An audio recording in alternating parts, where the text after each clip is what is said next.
ఇక varicose veins నుండి విముక్తి పొందండి. ఎవిస్ వాస్కులర్ సెంటర్ ఇప్పుడు మన KPHP లో గ్రాండ్ ఓపెనింగ్ ఏప్రిల్ 4వ తేదీన. థాంక్యూ. ఇప్పుడు ఈ విషయంలోనే మీకు అందరికీ ఒక క్లారిటీ ఇవ్వాల్సిన అవసరం ఉంది.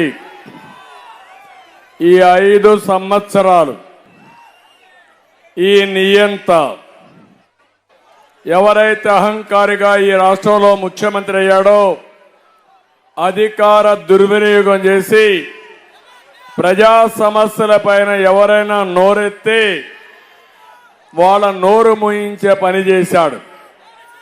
ఎవరైనా కానీ గట్టిగా మాట్లాడితే ముందు పోలీసులు పంపించేవారు, ఆ తర్వాత CBCIDని పంపించేవారు. శనివారం అయితే ప్రొక్లైన్స్ పంపించి ఎక్కడికక్కడ వాళ్ళ ఆస్తులన్నీ కూడా ధ్వంసం చేసేవారు. శుక్రవారం సాయంత్రం అరెస్ట్ చేసి బెయిల్ కూడా రాకుండా మళ్ళీ వాళ్ళని కస్టడీకి పంపించేవాళ్ళు. నేను 5 ఏళ్లు చూశాను, చాలా మందిని చూశాను, చాలా మందిని కాపాడాను. కొంతమంది అయితే నేను కాపాడలేక నన్ను చేరలేక జీవితం మీద ఆశ వదులుకొని ఆత్మహత్య చేసుకునే పరిస్థితికి వచ్చారు. తమిళ్లో ఒక విషయం చెప్తున్నా మీ అందరికీ. ఒక అబ్దుల్ సలీం అనే వ్యక్తి నంద్యాలలో వీళ్ళ వేధింపులు భరించలేక ఏం చేయాలనో దిక్కు తెలియకుండా చనిపోవాలని నిర్ణయించుకున్నాడు. ఈ పోలీసుల భార్యను పిలిచి నీ భర్త చనిపోతే నీ కథ చూస్తావని చెప్తే భార్య భర్త ముందర బాధపడడం మొదలుపెట్టింది. నువ్వు పోతే నా మీద పడతారు, అవసరమైతే నీతో కూడా నన్ను కూడా తీసుకుపోమంటే భర్త ఆ రోజు నిర్భరం చేసుకుని ఇద్దరం చనిపోతామని నిర్ణయించుకున్నారు. కానీ మళ్ళా ఆలోచించారు, మనం ఇద్దరం చనిపోతే ఈ పిల్లలు ఏమవుతారని ఆలోచించారు. అప్పుడు ఇద్దరు కలిసి కఠినమైన నిర్ణయం తీసుకున్నారు.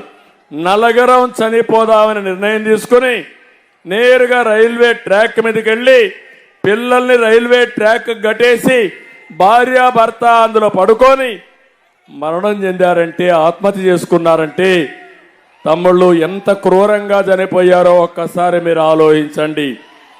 అంటే మొన్నే మీరు చూశారు ఇంకొకటి, ఎక్కడైతే కడప జిల్లాలో అన్నమయ్య జిల్లాలో ఒంటిమిట్టలో సొంత ఆస్తి ఒక చేనేత కుటుంబం, ఆ ఆస్తిని వైఎస్ఆర్ కాంగ్రెస్ నాయకులు రాసేసుకున్నారు. అప్పు కట్టాలి, డబ్బులు లేవు, ఏం చేయాలని ఆలోచించాడు. ఊరూరు తిరిగాడు, అప్పులు చేశాడు, లంచాలు ఇచ్చాడు, ఎవ్వరూ కరుణించలేదు. ఇంకా జీవితంలో బతకలేమని నేరుగా పోయి రైల్వే ట్రాక్ కింద పెట్టి ట్రైన్ కింద యాక్సిడెంట్ చనిపోయాడు. దాని కింద ఆత్మహత్య చేసుకున్నాడు. ఆ వార్తని భార్య పిల్ల విషం తాగి చనిపోయారు. ముగ్గురు కూడా ఒకే కుటుంబంలో 2 నెలలకు మునుపు జరిగిందంటే మీరు ఆలోచించాలి. ఈ ప్రభుత్వం ఒక ఘోరమైన ప్రభుత్వం, నీచమైన ప్రభుత్వం, క్రూరమైన ప్రభుత్వం. కొన్ని వందల మందిని పొట్టన పెట్టుకున్న ఈ ప్రభుత్వాన్ని వదిలిపెడతారా తమ్ముళ్ళు అని మిమ్మల్ని అడుగుతున్నా. ఎంతమంది జైలుకు పోయాం, ఏమి నేరం చేశామని జైలుకు పోయాం. పేదవాళ్ళ కోసం ధరలు పెరిగితే నోరిప్పడానికి మాకు అధికారం లేదా?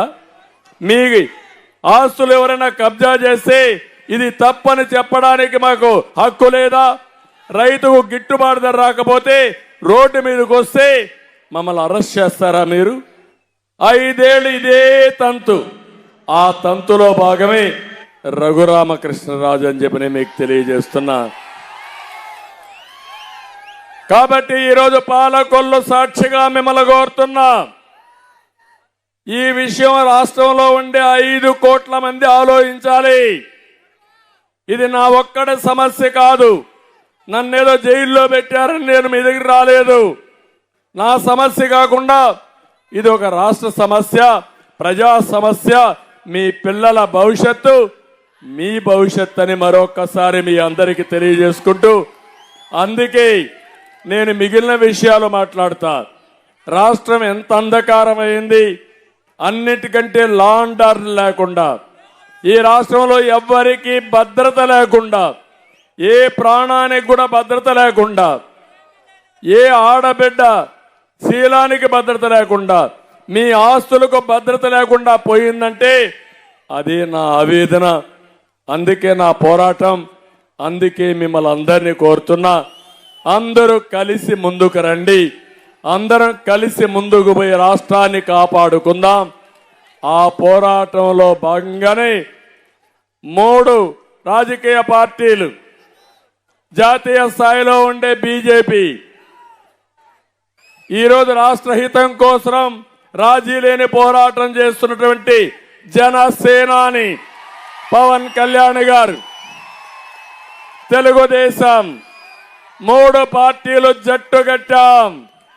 ఇది మా స్వార్థం కోసం కాదు, మీకోసం, రాష్ట్రం కోసం, భావితరాల భవిష్యత్తు కోసం.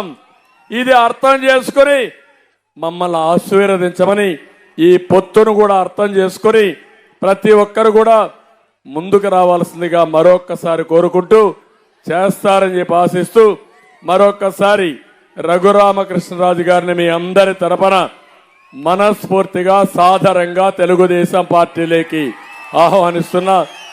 వారి సేవలు ఏ విధంగా ఉపయోగించుకోవాలో పార్టీ నిర్ణయిస్తామని మరొక్కసారి మీ అందరికి విజ్ఞప్తి చేస్తూ, తర్వాత కార్యక్రమం మన ఎమ్మెల్యే, మన ఎంపీ మాట్లాడతారు.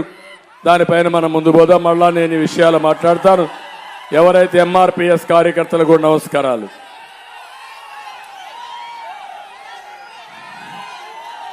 పాలకొల్లు ప్రజాగళం సభనందు మన జాతీయ తెలుగుదేశం పార్టీ అధ్యక్షులు నారా చంద్రబాబు నాయుడు గారికి, వేదిక మీద ఉన్నటువంటి Telugu Desam party, Bharatiya Janata party, Janasena party నాయకులకు, వేదిక ముందున్నటువంటి నా కుటుంబ సమానులైనటువంటి నా సోదర సోదరీమణులకు అందరికీ ముందుగా నా హృదయపూర్వక నమస్కారాలు మీ అందరికీ కూడా తెలియజేసుకుంటూ ఉన్నా. 2014లో శాసనసభ్యుడిగా నాకు అవకాశం ఇచ్చి చంద్రబాబు నాయుడు గారు నన్ను గెలిపించి 2014, 2019లో పాలకొల్లు నియోజకవర్గానికి వేల కోట్ల రూపాయల నిధులిచ్చి అభివృద్ధిలో, సంక్షేమంలో పాలకొల్లుని ఆంధ్రప్రదేశ్ రాష్ట్రంలో అగ్రభాగాన నిలిపేటువంటి అవకాశాన్ని చంద్రబాబు నాయుడు గారు అందించి, దాని ద్వారా మిమ్మల్ని అందరినీ కూడా మెప్పించడం ద్వారా 2019లో మరి 18,000 ఓట్ల మెజారిటీతో మీరు గెలిపించగలిగారని అంటే, ఆ రకంగా నాకు రాజకీయంగా మరి ఈ రకమైన పదవులు ఇచ్చినటువంటి నారా చంద్రబాబు నాయుడు గారికి ముందుగా హృదయపూర్వకమైనటువంటి పాదాభివందనాలు ఆయనకు ముందుగా తెలియజేసుకుంటూ ఉన్నా. మీ బిడ్డగా, ఈ పాలకొల్లు బిడ్డగా మిమ్మల్ని అందరినీ అడుగుతూ ఉన్నా. ఆ రోజు అధికారంలో ఉన్నప్పుడు చంద్రబాబు నాయుడు గారి సహకారంతో ఈ నియోజకవర్గాన్ని అభివృద్ధి చేశా.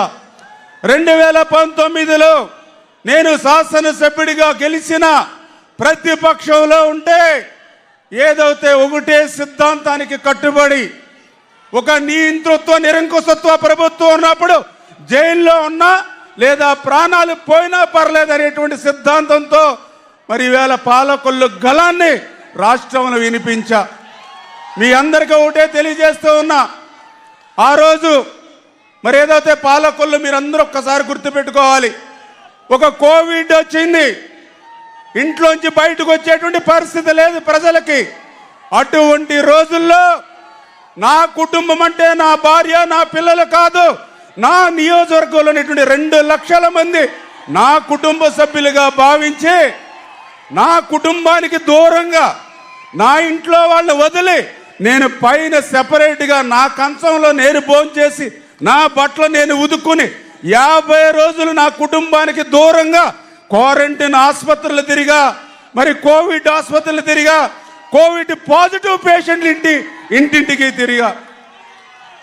ఒక వరదలు వస్తే పేకల్లోతు నీళ్ళల్లో నా ప్రాణాలు సైతం పణంగా పెట్టి ఒక్కసారి మా ఇంజిన్ కూడా పోయి మా పడవ ఈస్ట్ గోదావరికి కూడా కొట్టుకుపోతే ఆ రోజు చంద్రబాబు నాయుడు గారు కూడా ప్రమాదం తెలుసుకుని కలెక్టర్ గారితో ఎస్పీ తోటి అందరితోటి మాట్లాడి ఎక్కడో 5 గంటలకి మా పడవ మిస్ అవుతే రాత్రి 9 గంటలకి ఈస్ట్ గోదావరిలో ట్రేస్ అయి మళ్ళీ మీ ముందుకు నిలబడ్డా. అంటే ఈ రకంగా మరి ఏదైతే టిట్కో ఇళ్ళు ఉన్నాయి మీ అందరికీ తెలుసు. ఆ రోజు మండు టెండలో 240 కిలోమీటర్లు సైకిల్ మీద విజయవాడ దాటి అమరావతి అసెంబ్లీకి వెళ్ళానంటే ఎవరి కోసం వెళ్ళా? మండు టెండలో ఎవరైతే సుమన్ టీవీలో మీ పర్సనల్ అండ్ బిజినెస్ ప్రమోషన్స్ కోసం కింది నెంబర్కి కాంటాక్ట్ చేయండి.